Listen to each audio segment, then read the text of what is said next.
Hello friends, welcome to my channel. अगर आपने इस सीरीज़ की पिछली वीडियोस नहीं देखे हैं तो मैं आपको सजेस्ट करती हूँ कि पहले आप उन्हें देख लें और मेरे चैनल को सब्सक्राइब करें। और अगर मेरी वीडियो अच्छी लगे तो प्लीज़ उसे लाइक करना।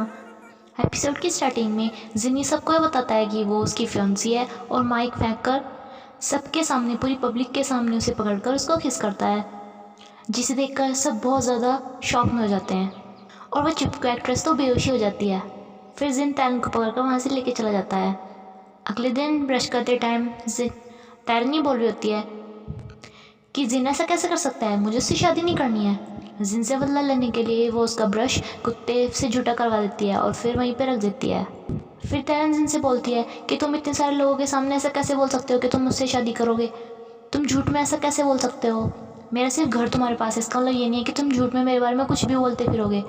जिन से बोलता है तो ठीक है ना, हम शादी कर लेते हैं। जिस पे बोलते हैं कि पागल हो क्या।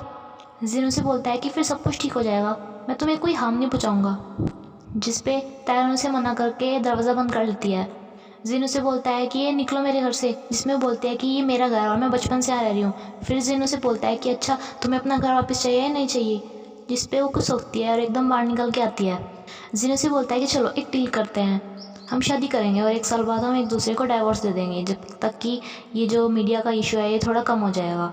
जिस पे टैरन से बोलती है कि अच्छा तुमने सब कुछ पहले से ही प्लान करा हुआ था। जिन से बोलता है देख लो, अब तुम्हें घर चाहिए तो ये सब करना पड़ेगा।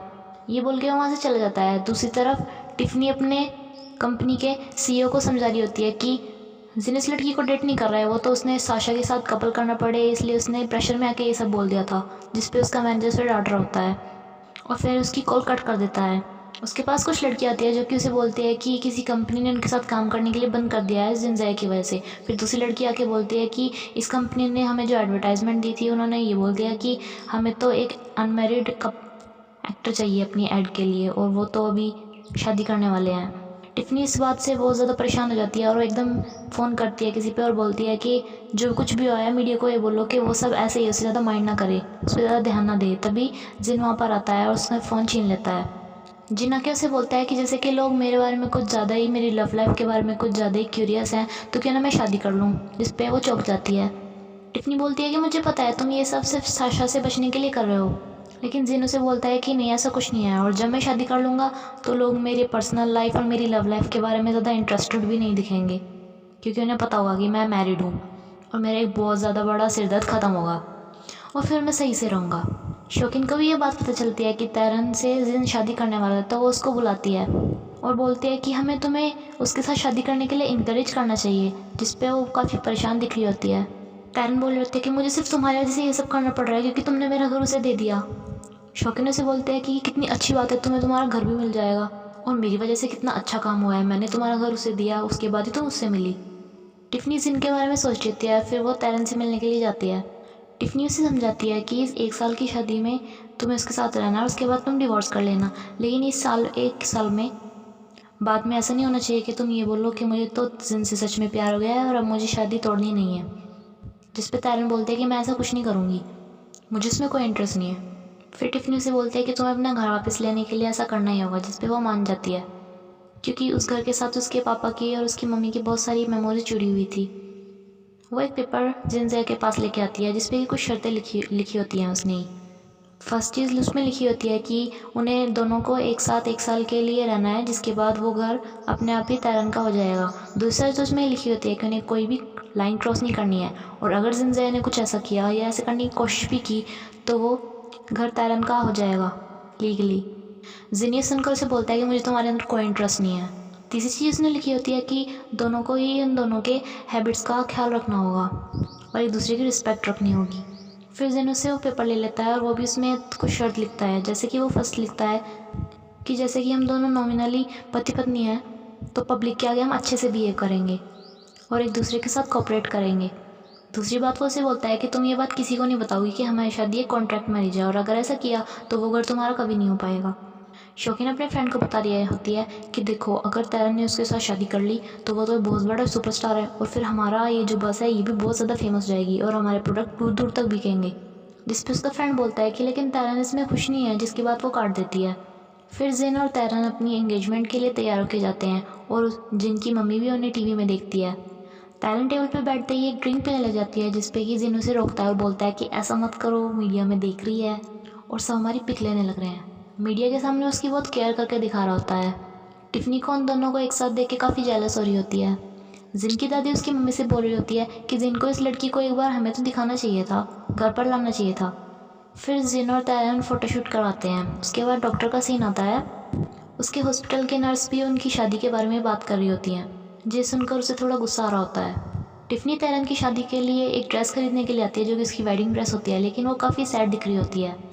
जिन अपने घर पर आता है तो वो देखता है कि तैरन घर पे नहीं है। फिर वो उसको कॉल करता है और बोलता है कि तुमने मुझे प्रॉमिस किया था कि तुम मुझे खाना बना कर दोगी, कहाँ हो तुम? इस पर वो बोलती है कि मैं तो शैमन रोड पे हूँ। जिस पे बोलता है कि तुम वहाँ पे क्या कर रही हो? फिर वो एकदम से बोलती है कि मुझे यहाँ पे कुछ काम है, और एकदम से कॉल कर देती है। दरअसल तैरन को जिन के दादी ने और मम्मी ने बुलाया था मिलने के लिए, और वो उससे कुछ क्वेश्चन पुट अप कर रही थी। तभी वहाँ पर जिन भी आ जाता है। जिन उनसे पूछता है कि आप इसको यहाँ पे क्यों लेके आए? जिस पर उसकी मम्मी बोलती है कि तुम्हें शादी करने से पहले एक बार हमसे पूछना तो चाहिए था। फिर उसकी दादी उसे ये बात बोलती है, जिस पे वो बोलता है कि ओ मैं आपको परेशान नहीं करना चाहता, इसलिए मैं अपने आप ही आपकी बहू ले आया। फिर जिन के डैड वहाँ पे आते हैं, जो कि जिन को बोलते हैं कि तुमने अपनी शादी करने से पहले एक बार भी हमसे पूछना ज़रूर नहीं समझा। जिन अपने डैड को बोलता है कि आपको मेरी लाइफ में इंटरफेयर करने की कोई ज़रूरत नहीं है। फिर वो अपनी मम्मी को और दादी को बाय बोलता है और तैरन को लेके वहाँ से चला जाता है। जिन तैरन को गाड़ी में बोल रहा होता है कि मेरे डैड ऐसे ही बोलते हैं, तो तुम उनकी बातों पे ज़्यादा माइंड मत करना। जिस पे वो बोलता है कि नहीं, मुझे तो उनमें तुम्हें कोई फ़र्क नज़र नहीं आता, तुम भी तो ऐसे ही बोलते हो, और वैसे तुम्हें उनकी बात मान लेनी चाहिए थी, तुम्हें एक बार बताना चाहिए था। जिस पर जिनको गुस्सा आ जाता है, वो उसे चुप होने के लिए बोलता है, लेकिन वो चुप नहीं होती। फिर वो उसे गाड़ी में से उतार देता है। बारह के तैरन ये नोटिस करती है कि उसने अपना कवर, पर्स और फ़ोन कार में ही भूल गई थी, और अब उसके पास पैसे भी नहीं है जो वो टैक्सी करके ही घर जा सके। जिन भी आगे जाके उसे कॉल करता है, लेकिन वो पता है कि उसका फ़ोन और पर्स कार में ही रह जाता है। फिर वो आगे जाके अपनी गाड़ी मोड़ लेता है और वापस से तैरन के लिए चला जाता है। तैरन इतनी देर में उस जगह से दूर चली जाती है। जिन उसे बहुत ढूंढता है, लेकिन वो उसे नहीं मिल पाती है। फिर तैरन चलती रहती है, और इतना ज़्यादा चलने की वजह से उसके पैर में चोट लग जाती है, और वो एक जगह पर बैठ जाती है। वहीं पे डॉक्टर यून आता है और उसे अपनी कार में बिठा लेता है और उसे एक बैंडेड देता है अपनी चोट पे लगाने के लिए।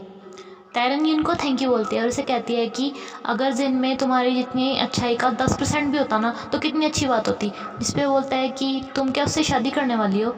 वो उससे बोलते हैं कि नहीं, मैं उससे शादी नहीं करूँगी, और मुझे यहाँ से जाने के बाद मुझे अपने घर पे छोड़ देना, और फिर मुझे मेरी फ्रेंड्स के पास छोड़ देना, मैं वहीं पे जाऊँगी।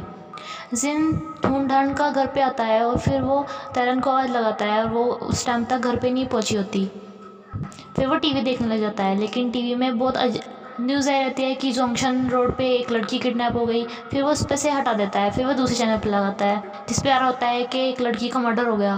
फिर वो उस पर से भी हटा देता है और टीवी बंद ही कर देता है। फिर उसकी टेंशन बहुत ज़्यादा बढ़ जाती है, और वो एकदम से तैरन को ढूंढने के लिए घर से बाहर जाता है। वो रात भर तैरन को ढूंढता रहता है सड़कों पर, लेकिन वो उसे नहीं मिलती। फिर वो वापस से अपने घर थक हार के आ जाता है, और ये बोल रहा होता है कि मैं उसकी इतनी चिंता क्यों कर रहा हूँ, क्या वो मेरी सच में वाइफ ही है? पर फिर भी उसे उसकी बहुत चिंता हो रही होती है।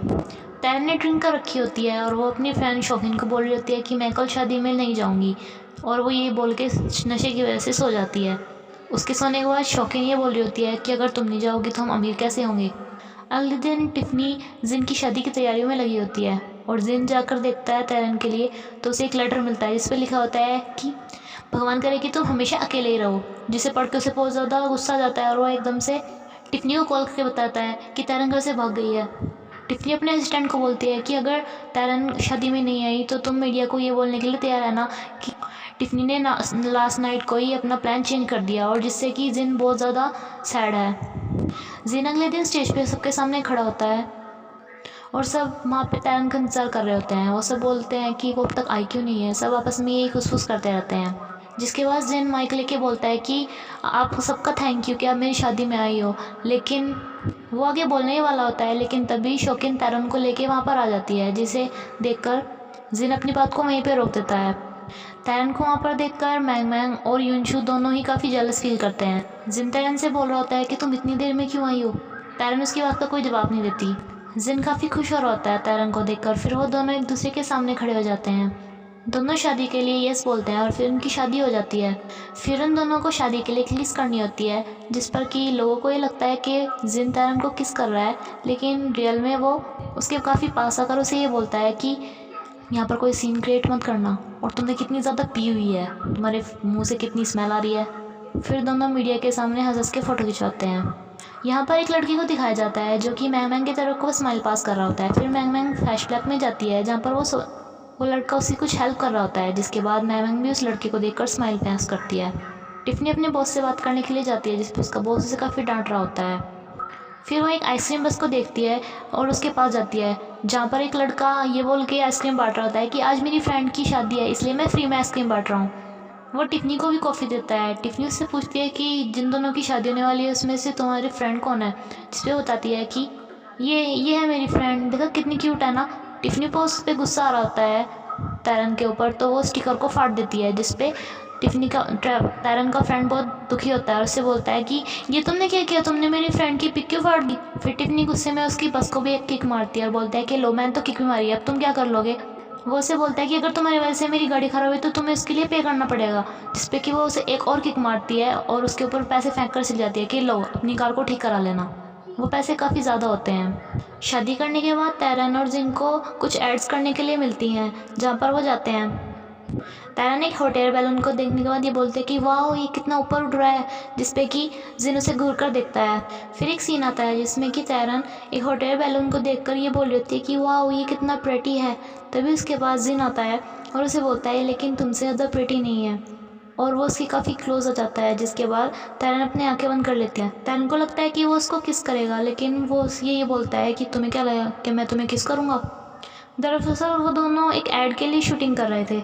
फिर वो दोनों एक होटल में जाते हैं जहाँ पर एक बहुत बड़ा सा रूम होता है और बहुत प्यारा होता है, जिसे देखकर तैरन को बहुत अच्छा लगता है और वो जाके एकदम से बेड पर कूदती है। जिन से बोलता है कि क्या तुम ऐसे रिएक्ट करना बंद करोगी। तैरन उसकी बात पे कोई ध्यान नहीं दे रही होती। फिर जिंदई बेड पे आकर उसके ऊपर खड़ा हो जाता है, जिसपे कि तैरन से बोलते हैं कि तुम क्या कर रहे हो। जिंदई से बोलता है कि ये मेरा रूम है। तैरन से बोलता है कि क्यों, ये तुम्हारा रूम क्यों है। जिन से बोलता है कि तुम्हें इस रूम में कोई दूसरा बेड नज़र आ रहा है। इस रूम में सिर्फ एक ही बेड है और उस पर मैं ही सोऊंगा। हाँ अगर तुम्हें मेरे साथ सोना है तो तुम यहाँ पर सो सकती हो। तैरन से बोलते हैं कि शेम ऑन यू, और वो वहाँ से तकिया लेकर चली जाती है और बाहर जाकर बैठ जाती है। फिर जिन फैल कर बेड पे पड़ता है।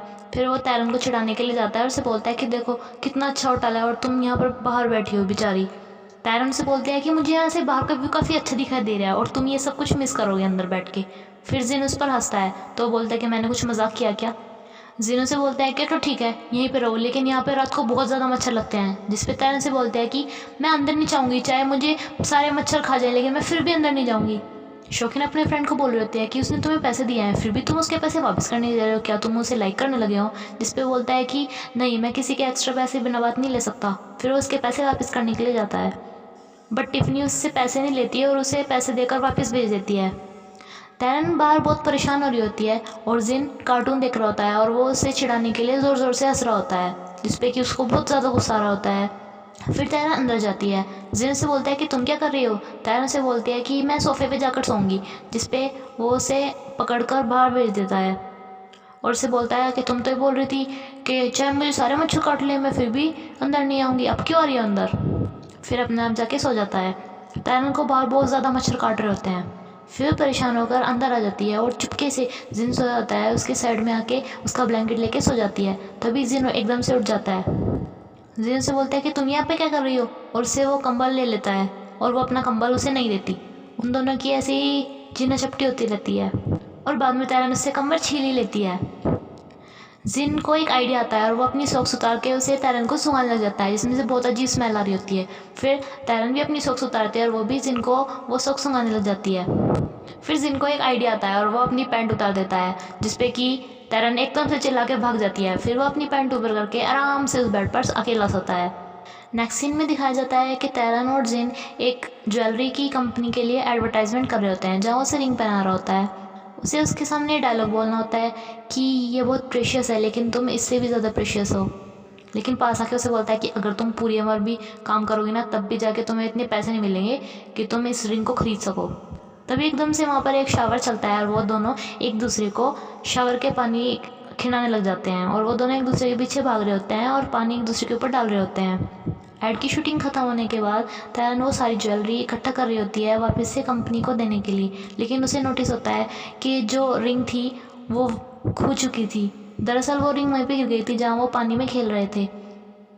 वो एकदम से रिंग ढूंढने के लिए वहाँ से भागती है और यहीं पे ही हमारा एपिसोड ख़त्म होता है फ्रेंड्स।